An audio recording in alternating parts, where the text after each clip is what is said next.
traffic sa dito sa kabila papasok ng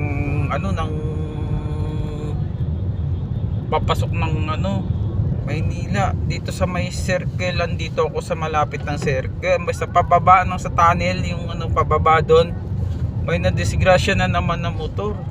Kaya matraffic sa kabila, matraffic sa kabila guys, grabe. Sana wala naman nangyari sa sa driver, sa angkas niya.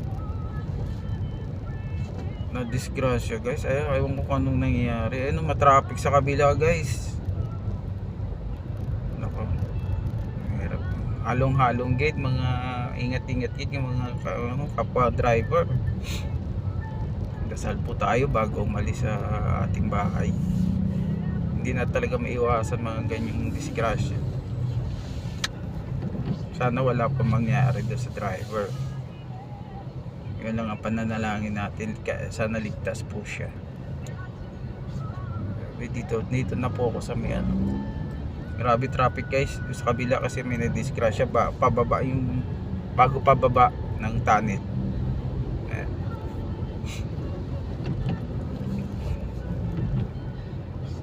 Diyos ko po, wala nang may alam mangyari doon. Ingat-ingat po tayo. Medyo may katrapikan din dito dahil din sa may puntang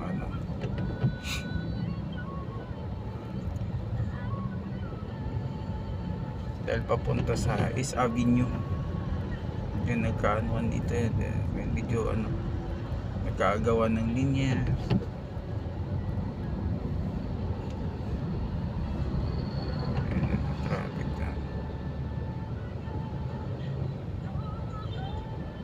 Ngayon, ang daan ko nito is may nasagi na naman dito sa Gian guys, Banggaan. Ayun na naman, sa kabila mayroon din dito. Altis, Corolla, tapos FB. Okay. Ito ang kabilaan, kaya pala matraffic din dito. Ko po, talaga yan ang sinasabi ko, nag-aagawan ba, hindi nagbibigayan.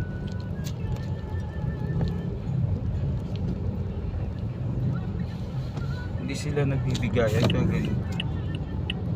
Dapat yan mga ganyan, mabilis ang mata mo, preno, mabilis ang mata, preno, tapos mabilis ang paa mo. Hindi sila nagbibigayan guys, kaya ganyan. Disgrasya na naman. Araw-araw, halos araw-araw meron talaga. Kaya kasabi ko lang may nadisgrasya doon, yun meron din dito nagkasagian. Toyota Corolla at Altis. Saka yung pang negosyo ba yun, FB ang tawag nila doon. Bye bye guys.